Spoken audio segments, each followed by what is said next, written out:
السلام علیکم ورحمۃ اللہ وبرکاتہ۔ الحمد للہ کفی وسلام علی عبادہ الذین اصطفی، اما بعد۔ دستور کا آغاز ہے یوم جمہوریہ، دستور کا آغاز ہے یوم جمہوریہ، قانون کی آواز ہے یوم جمہوریہ۔ محترم اساتذہ کرام، مہمانان اعظام اور میری پیاری بہنوں، 26 جنوری در حقیقت خوابوں کی تعبیر کا دن ہے اور یوم احتساب بھی ہے۔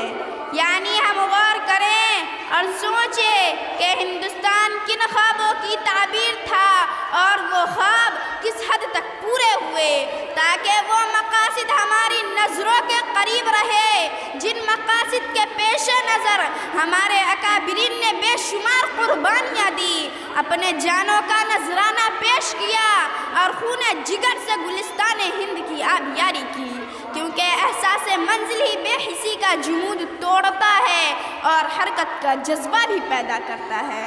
محترم سامعین و سامعات، یوم جمہوریہ ایک قومی دن ہے جسے پورے ملک میں بڑے جوش و خروش کے ساتھ منایا جاتا ہے، کیونکہ آج ہی کے دن یعنی 26 جنوری سن 1950 عیسوی کو آزاد ہندوستان کے آئین کا نفاذ عمل میں آیا تھا اور اس کے ساتھ ہی ایک جمہوری طرز حکومت کا آغاز ہوا۔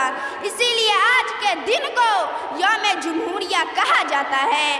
گرامی قدر حاضرین و حاضرات، دستور ہند میں ہمارے ملک کو ایک سیکولر اسٹیٹ کہا گیا ہے، یعنی یہ ملک مذہب کی بنیاد پر حکومت نہیں کرے گا اور تمام مذاہب کا احترام ضروری ہوگا اور مذہب کی بنیاد پر کسی کے ساتھ بھید بھاؤ نہیں کیا جائے گا اور ذات پات اور مذہب کی بنیاد پر کسی کو شہریت کے حق سے محروم نہیں کیا جا سکتا۔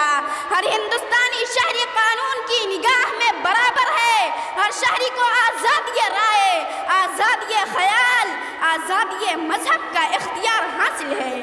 اسی لیے ہندو، مسلم، سکھ، عیسائی اور دیگر تمام مذاہب کے لوگ اپنے اپنے مذہب پر عمل کرتے ہوئے ایک مشترکہ خوبصورت گنگا جمنی تہذیب کو فروغ دے رہے تھے اور ملک ترقی کر رہا تھا، لیکن وطن عزیز کو نہ جانے کس کی نظر بد لگ گئی کہ ہر طرف بدامنی اور بے چینی پھیلی ہوئی ہے۔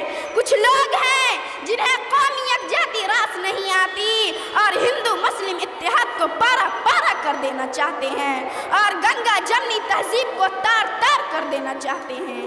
ایسے لوگوں سے اللہ پاک ہم ہندوستانیوں کو محفوظ فرمائے۔ قومی یکجہتی کو فروغ دینے کے لیے، جمہوریت کی بقا کے لیے اور آئین کے تحفظ کے لیے ہمیں متحد ہو کر ان حالات کا مقابلہ کرنا ہوگا، تاکہ ایک بار پھر ہمارا ملک ترقی کی راہ پر گامزن ہو سکے۔ آخر میں اس شعر کے ساتھ ہم اپنی بات مکمل کرنا چاہوں گی۔ ہم اپنی سانسیں تیرے نام کرتے ہیں، ہم اپنی سانسیں تیرے نام کرتے ہیں، اے وطن ہم تیری عظمت کو سلام کرتے ہیں۔ وآخر دعوانا ان الحمد للہ رب العالمین، والسلام علیکم۔